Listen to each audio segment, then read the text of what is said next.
Graça e paz, queridos irmãos, queridas irmãs, sejam muito bem-vindos, sejam muito bem-vindas a mais uma aula no canal Conectados com a EBD, o seu canal de estudos bíblico-teológicos. Hoje continuaremos o estudo das lições bíblicas da classe dos jovens do primeiro trimestre de 2021. Ensina-nos a orar. Exemplos de pessoas e orações que marcaram as Escrituras. Especificamente, estudaremos a lição de número 11 para o dia 14 de 3 de 2021, a oração sacerdotal de Jesus. Mas antes de iniciarmos esta aula, eu já quero te pedir, gostou?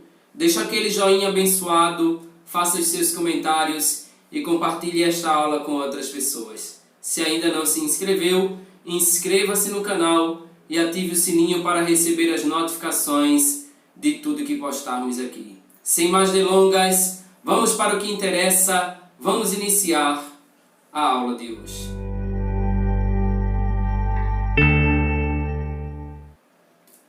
O texto do dia encontra-se no Evangelho de Jesus Cristo, segundo escreveu João, capítulo 17, versículo 6, está escrito assim: Manifestei o teu nome aos homens que do mundo me deste, eram teus, e tu nos deste, e guardaram a tua palavra.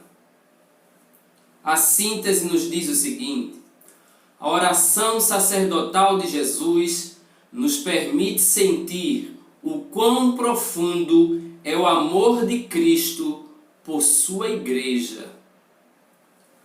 A leitura bíblica, o texto base da nossa lição, João capítulo 17, versículos 1 ao 4, logo após versículos 9 ao 11, depois versículos 17 ao 19, por fim, versículos 22 e 23. Versículo 1 está escrito: Jesus falou essas coisas e, levantando os olhos aos céus, disse: Pai, é chegada a hora. Glorifica a teu Filho, para que também o teu Filho te glorifique a ti. Assim como lhe deste poder sobre toda a carne, para que dê a vida eterna a todos quantos lhe destes. E a vida eterna é esta, que conheçam a ti só por único Deus verdadeiro e a Jesus Cristo, a quem enviaste. Eu glorifiquei-te na terra, tendo consumado a obra que me deste a fazer. Eu rogo por eles, não rogo pelo mundo, mas por aqueles que me deste, porque são teus. E todas as minhas coisas são tuas, e as tuas coisas são minhas, e nisso sou glorificado. E eu já não estou mais no mundo, mas eles estão no mundo. E eu vou para ti, Pai Santo. Guarda em teu nome aqueles que me deste, para que sejam um, assim como nós. Santifica-os na verdade. A tua palavra é a verdade. Assim como tu me enviaste para que também eles sejam santificados na verdade. E eu dei-lhes a glória que a mim me deste, para que sejam um, como nós somos um. Eu neles e tu em mim, para que eles sejam perfeitos em unidade e para que o mundo conheça que tu me enviaste a mim e que tens amado a eles como me tens amado a mim. Na lição de hoje, estudaremos a oração sacerdotal de Jesus, na qual e através da qual o Senhor apresenta uma síntese das questões que envolvem a missão dos cristãos na terra, o processo de santificação, a vontade de Deus para com a sua igreja e as necessidades dos crentes para com o Pai. Essa oração também revela de forma maravilhosa a misericórdia justiça, glória e verdade de Deus para conosco. O Mestre apresenta a Deus, nesta oração, as nossas necessidades e pede que conheçamos a perfeita alegria, sejamos guardados do mal, cresçamos em verdade e em santidade, e também pede que possamos demonstrar amor às pessoas. Essa oração, que faz parte de um momento tão intenso da vida de Jesus e de seus discípulos, dá-nos alento e refrigério diante dos desafios que enfrentamos e nos lembramos sempre de que somos mais do que vencedores, como disse Paulo, escrevendo aos Romanos no capítulo 8, no versículo 37. Somos mais do que vencedores por Cristo que nos amou. No primeiro tópico desta lição, o comentarista destaca a expressão, a oração utilizada pelo próprio Jesus: é chegada a hora. Na oração sacerdotal, Jesus nos ensina a orar para que as pessoas que estão sob nossa responsabilidade reconheçam e conheçam a Cristo e sua palavra. Jesus, ainda nesta oração, roga a Deus para que os seus servos, os seus discípulos, a sua igreja, sejam preservados por Deus das influências mundanas. Também ele vai orar para que os seus servos, a sua igreja, gozem da verdadeira alegria em Cristo, que seus pensamentos e ações reflitam a Cristo, a Jesus. Também ele vai orar para que os seus servos busquem a unidade no Senhor, anunciem o reino de Deus, sejam perseverantes na fé e com Cristo permaneçam no amor e na presença do Pai. E isso ele vai fazer de forma ardente, de forma fervorosa, rogando a misericórdia de Deus para com os seus servos. Essa oração também nos revela o cuidado do Mestre, o profundo cuidado do Mestre com a sua igreja. Além do mais, observamos que a vida de oração sempre foi uma constante no ministério frutífero e profundo e transformador de nosso Senhor e Salvador Jesus Cristo. No batismo, Lucas 3:21, antes de escolher os 12 apóstolos, os 12 discípulos, Lucas 6:12, na transfiguração, Lucas 9:29, no Getsêmani, antes de ser preso, condenado e levado à morte, Lucas 22:44, dentre tantas outras referências, percebemos que Jesus vivia em constante e em fervente oração. Foram muitos os momentos de oração que marcaram o ministério do Filho de Deus aqui na terra. Porém, a oração sacerdotal ocupa um lugar especial por sua amplitude de temas, pelos diversos temas abordados e chamados ao grande desafio proposto ao Filho ou ao povo de Deus. Jesus inicia a sua oração dizendo: Pai, é chegada a hora. Que hora é essa? Evidentemente que quando nós lemos o texto com maior cuidado, percebemos claramente que o momento em que Cristo, movido pela íntima misericórdia de Deus, movido pelo profundo amor de Deus, entregou sua vida na cruz para que todos tivessem direito à vida eterna.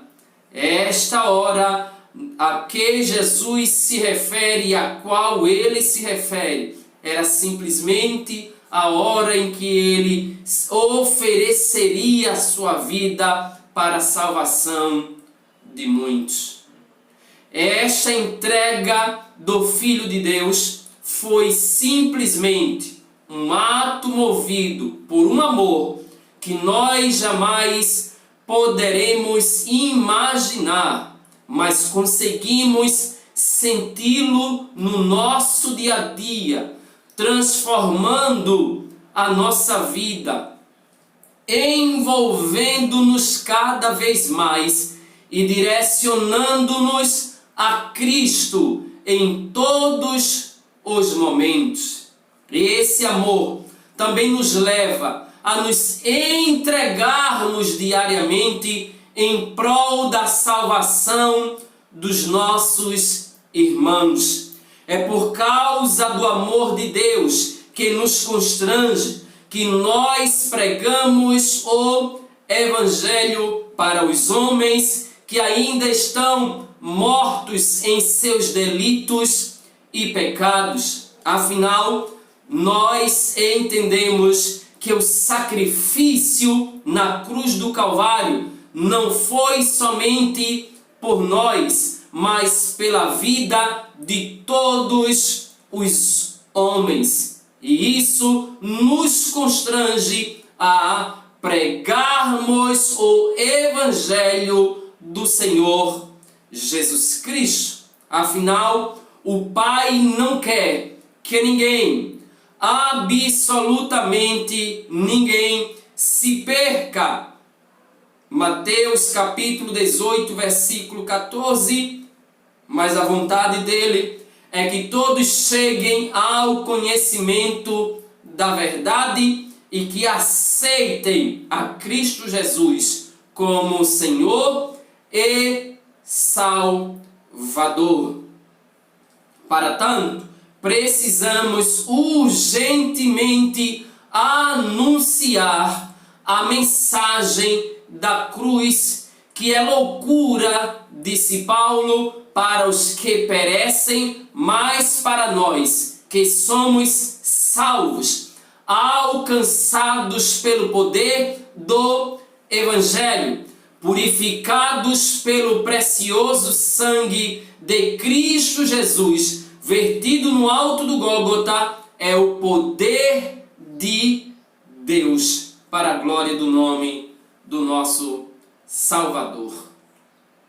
Mediante o sacrifício de Cristo, que se aproximava o plano divino da redenção de toda a humanidade, estava chegando ao momento supremo no qual o Cordeiro de Deus entregaria a sua vida por cada um de nós, não merecedores, mas o seu amor tão grande, tão poderoso, incondicional, imutável e eterno. Por causa desse amor, ele se entregou para nos salvar. Essa é uma história movida por um amor imensurável e contagiante. 1 João capítulo 4, versículo 10. Como não viver intensamente o amor de Deus ao aceitar a Cristo como nosso Salvador. Evidentemente, todo e qualquer cristão que ouve o Evangelho, reconhece a Cristo como seu Salvador, como seu Senhor, deve viver intensamente este grande amor de Deus. E claro, vivendo este tão grande amor, como não glorificar ao Pai com toda a nossa existência? Como não glorificar ao Pai com as nossas ações, com os nossos procedimentos, com a nossa maneira de falar, com toda a nossa maneira de viver? Precisamos glorificar ao Pai porque fomos alcançados e envolvidos pelo amor ágape, o amor sacrificial do nosso Deus, do nosso Cristo. 1 Coríntios capítulo 10, versículo 31. Enfim, todas as coisas devem ser para a glória de Deus, e o próprio Cristo manifestou esse belíssimo exemplo, esse belíssimo fato em sua oração. Percebamos que ele vai dizer: glorifica o teu filho, para que ele te glorifique. Jesus faz questão de dizer que até na hora da sua morte, ele vai glorificar ao Pai. Logo, percebemos que Cristo não busca a sua glória, mas sim a glória do Pai. Repito, ele vai dizer: glorifique ao teu filho, para que ele te glorifique, mostrando para nós que a glória do Pai e do Filho e do Espírito Santo, a Trindade, um glorifica ao outro. Não há partidarismo, não há egocentrismo. Jesus faz questão de dizer: eu vivo para a glória do meu Pai.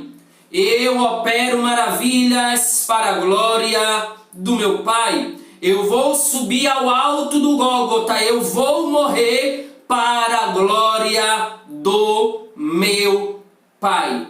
Logo, pensemos no que disse Paulo e levemos isto para todos os âmbitos da nossa vida.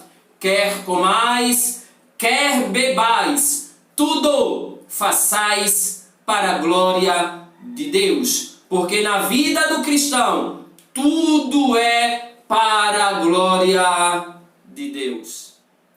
Vejamos agora o segundo tópico desta lição: santifica-os na verdade. Na oração sacerdotal, Jesus dirige-se ao Pai rogando, pedindo em favor dos seus discípulos e consequentemente em favor da sua igreja: santifica-os na verdade. A tua palavra é a verdade. João 17, 17. A palavra de Deus, todos nós temos plena ciência, tem um grande valor para aqueles que seguem a Cristo Jesus. Ou, pelo menos, deveria ter. Por que falamos isto? Porque, evidentemente, não é o fato de abrirmos a boca e declararmos que amamos a palavra de Deus que mostra que realmente a amamos. Não adianta falarmos se as nossas ações são contrárias àquilo que nós falamos. Mas voltemos aqui para a lição. Quando o mestre ora pedindo proteção, alegria, santificação, união e amor, refere-se aos que atendem os seguintes requisitos básicos. Primeiro, pertencem a Deus. Segundo, creem em Jesus. Terceiro, são separados do mundo. E essa expressão separados do mundo evidentemente nos faz lembrar de santificação, separação. Isso é, vontade de separar-se para dedicar-se a Deus. Além do mais, guardam a palavra. Sim, para desfrutarmos da proteção, alegria, santificação, união e amor de Deus, precisamos pertencer a Deus, crer em Jesus, nos separarmos do mundo e guardarmos a palavra de Deus. Esse guardar é sinônimo de obedecer, de viver segundo os preceitos de Deus. Diante desses requisitos, guardar a palavra tem um significado especial, pois à medida em que as palavras de vida, as palavras de Deus penetram no nosso coração e na mente do cristão, ele se torna pertencente a Deus. E aqui é interessante destacar a expressão penetram no coração e na mente do cristão. Isso no sentido de promoverem, essas palavras promovem mudança, transformação para a glória de Deus.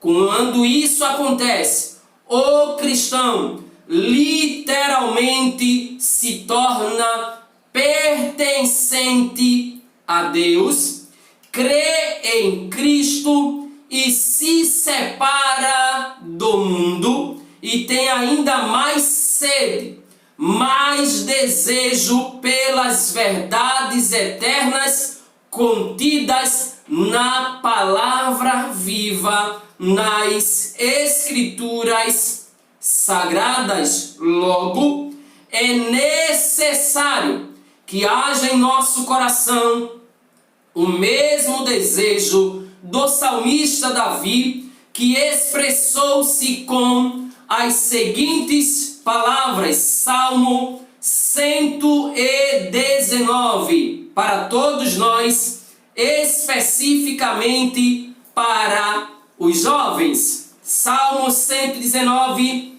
versículo de número 9, o salmista perguntou, o salmista questionou: como purificará o jovem o seu caminho? Ele pergunta, mas ele já sabe a resposta e já afirma, observando-o conforme a tua palavra. Observando-o, esse ó refere-se ao caminho. Observando o caminho conforme a tua palavra. Era como se ele quisesse dizer, andando de acordo com o que ensina a tua lei. Purificação do caminho do jovem vai se dar quando viver de acordo com a palavra de Deus. E no versículo de número 11, ele vai dizer, escondi a tua palavra no meu coração, para eu não pecar contra ti. Repito, escondi a tua palavra no meu coração, para eu não pecar contra ti. E à medida que guardamos a palavra, escondemos a palavra, esta mesma palavra vai nos moldando, vai retirando as arestas, nós vamos parecendo cada vez mais com Cristo e vamos nos separando do mundo, porque o nosso desejo é vida santificada para a glória de Deus, e isso também se dá através da palavra. Palavra esta que nos dá cada vez desejo maior de estudarmos, de perscrutarmos as sagradas Escrituras, como diz o salmista. Na sequência, o Senhor Jesus também vai rogar ao Pai que os livre do mal. Sim, o próprio Jesus pediu ao Pai que livrasse os seus filhos do mal. O amor de Cristo impeliu, levou a interceder por cada um que teria que enfrentar os desafios que se levantariam desde os momentos seguintes à sua crucificação até os dias finais. Ora, Jesus faz esta oração porque ele bem sabe que tribulação, dificuldade, perseguição e angústia sempre fariam parte da vida dos cristãos. Por isso, ele vai rogar ao Pai para que os livre do mal.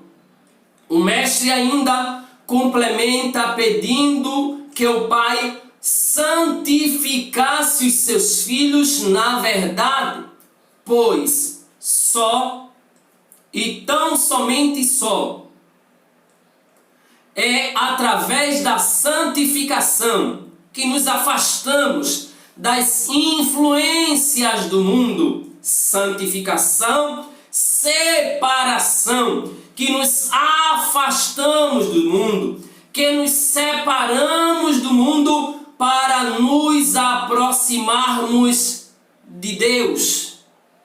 Nesse momento de santificação, separação, afastamento do mundo e aproximação de Deus, cada cristão literalmente volta-se para Deus, adorando-o, servindo-o e buscando ainda mais a presença do Deus Todo-Poderoso. Assim como a proximidade de uma lareira nos esquenta e extingue o gélido ar do inverno, quando nos aproximamos de Deus e permitimos que o Espírito Santo conduza nossos passos, as forças mundanas se afastam e perdem o seu domínio sobre nós, sobre todo homem, e passamos a ser dirigidos, guiados, conduzidos pelo Espírito Santo de Deus. Esta santificação, nesta oração, neste pedido que ele faz ao Pai, o desejo dele era para que todos sejam um. Sim, Jesus pede algo muito especial a Deus para a sua igreja, que todos sejam um.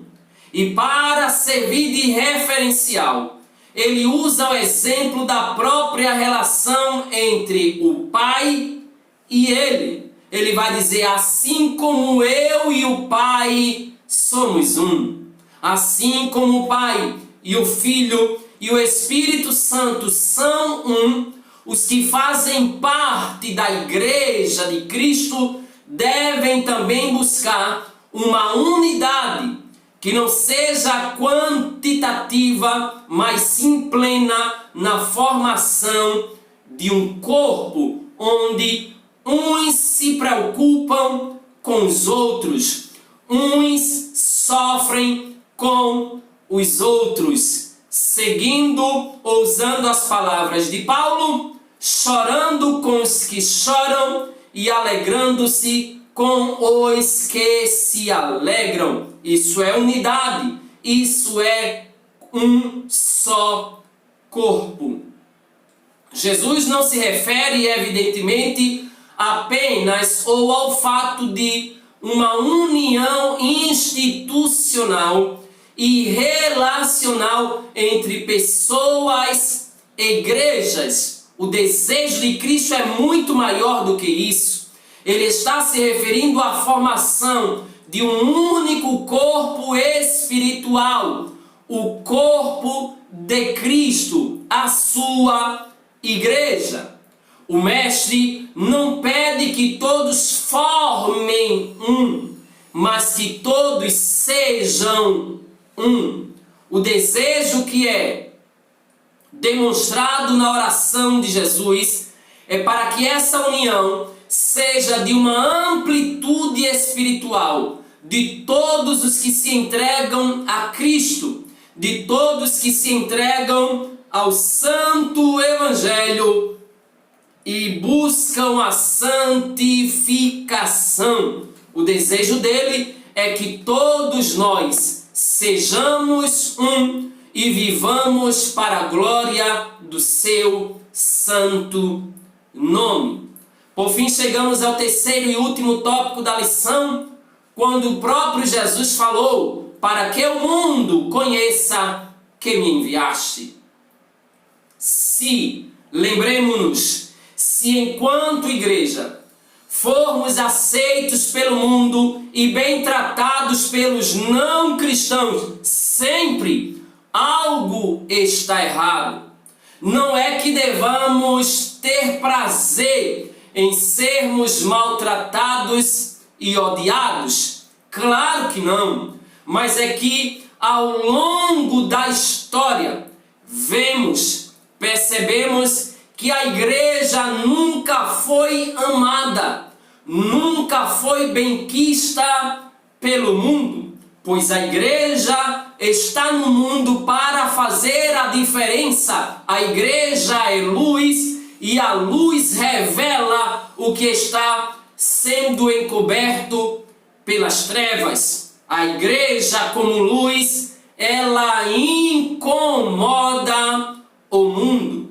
Mas o que devemos fazer? Como devemos proceder diante desse comportamento do mundo para com a igreja?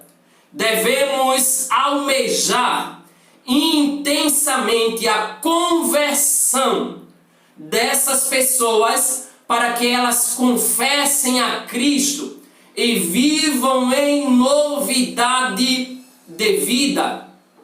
Mas enquanto isso não acontece, enquanto essas pessoas não aceitam o sacrifício de Cristo na cruz, elas odiarão a igreja, pois veem em nossas vidas algo que não compreendem e não aceitam. 1 João capítulo 3, versículo de número 13. O próprio Jesus falou que o mundo nos odiaria, nos aborreceria. Olha o que ele falou de forma mais clara: não odeiam a mim ou a você, mas sim odeiam a Cristo que está em cada um de nós. Olhe as palavras, vejamos as palavras do próprio Cristo. João capítulo 15, versículo 18. Se o mundo vos aborrece, sabei que primeiro do que a vós, me aborreceu a mim. Nós não somos deste mundo, e por isso o mundo não nos aceita, porque nós vivemos padrões diferentes. Somos chamados de retrógrados, quadrados, ultrapassados, mas isso é apenas reflexo de um mundo que não ama a igreja, mas que a odeia. Mas, enquanto estivermos aqui, devemos continuar fazendo a diferença, vivendo diferente, de acordo com os padrões das Sagradas Escrituras, para que eles entendam que precisam aceitar a Cristo e mudar a conduta para fazer parte do povo de Deus, da Igreja de Cristo Jesus. A nossa missão não é apenas dizer aos pecadores desse mundo que Jesus os ama. Não são suficientes palavras. É necessário chamar o povo ao arrependimento, à mudança de vida, ao abandono do pecado e total renovação da forma de pensar e de viver. Romanos capítulo 12, versículo 2. Mas também devemos demonstrar isso na prática, através das nossas ações. É por causa disso, do evangelho que pregamos, dos padrões de vida que vivemos ou que devemos viver, que o mundo nos odeia, porque somos diferentes, chamados para fazer a diferença. Mateus capítulo 5, versículos 13 e 14. Somos luz e somos sal da terra. Nunca esqueça desse detalhe. Foi através da obra de Cristo que o nome de Deus foi reconhecido pelos homens que estavam sendo alvos da intercessão dele. Naquele momento, ele buscava que todos conhecessem o nome de Deus.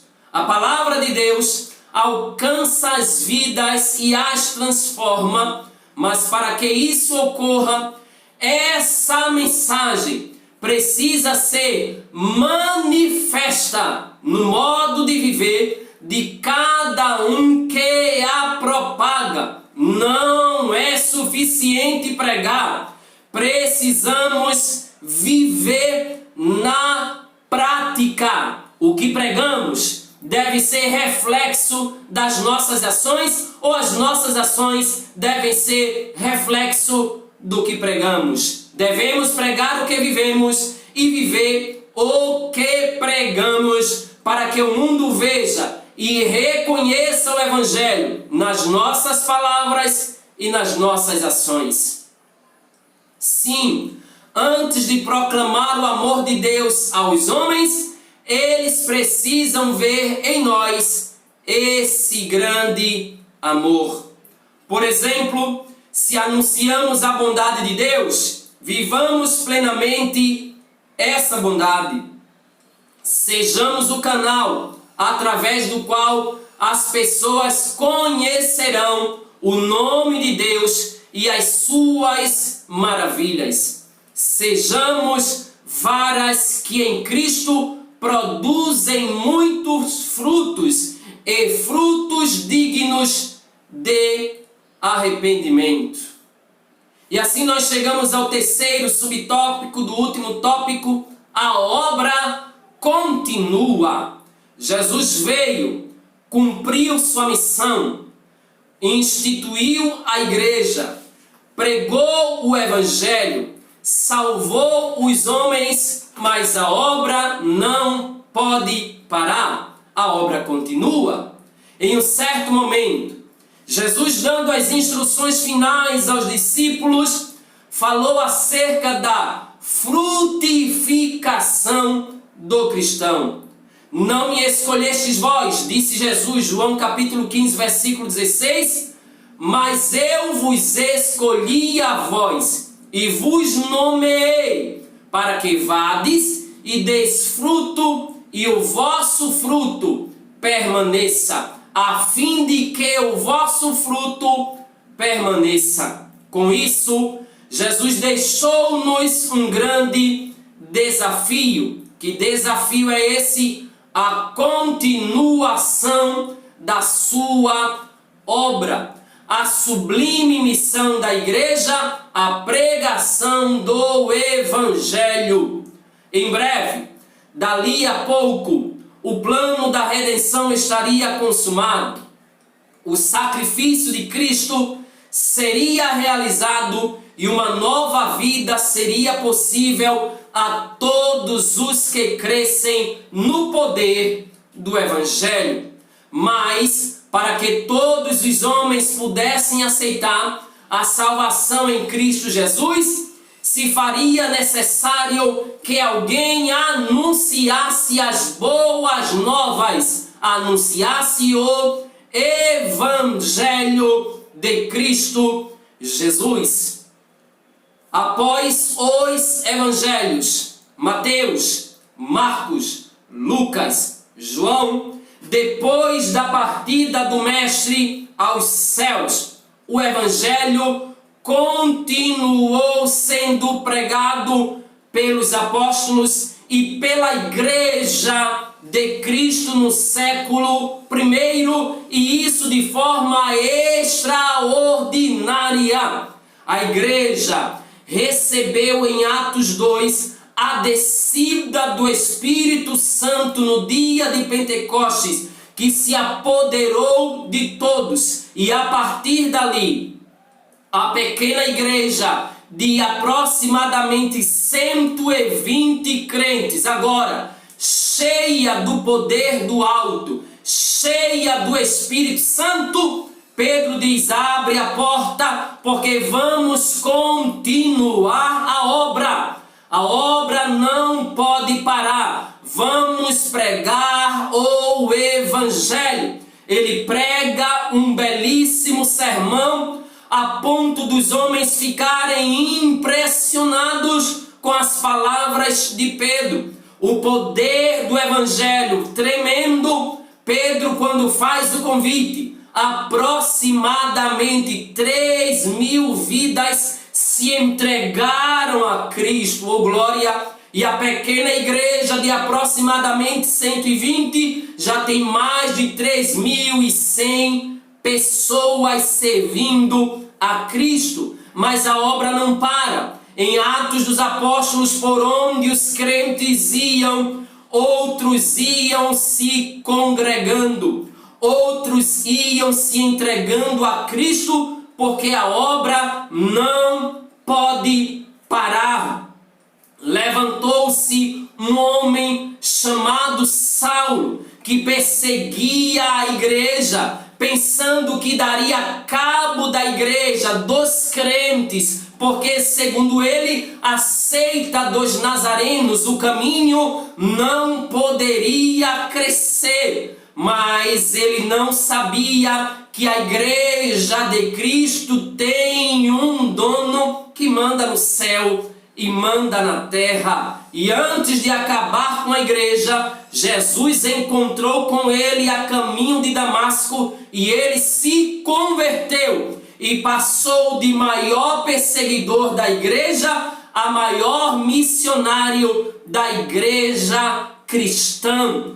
Paulo se foi, os tempos se passaram, mas a obra não pode parar. A obra continua. Precisamos fazer o nosso Deus conhecido diante de todos os homens. Por isso, somos chamados a viver a continuação da história da igreja. Somos escolhidos por Cristo. Fomos escolhidos por Ele para dar frutos. Frutos que permaneçam para a glória de Deus, nosso Senhor. E assim, nós concluímos esta lição, destacando que na oração sacerdotal, Jesus intercede por si mesmo, por seus discípulos e pelos crentes que se converteriam em tempos futuros. É um dos momentos mais difíceis em seu ministério na terra, pois o sacrifício da cruz se aproximava. A prisão estava a poucos momentos de ocorrer, mas mesmo assim, o mestre tinha ainda alguns minutos para buscar com ardor as forças que seriam necessárias para tal desafio. São palavras que nos dão ânimo e nos fortalecem até os dias atuais. Dessa forma, nós concluímos esta lição, mas já marcamos o nosso próximo encontro, lição 12, a oração de Paulo pelos Efésios. Muito obrigado, Deus te abençoe, a paz do Senhor e até a próxima.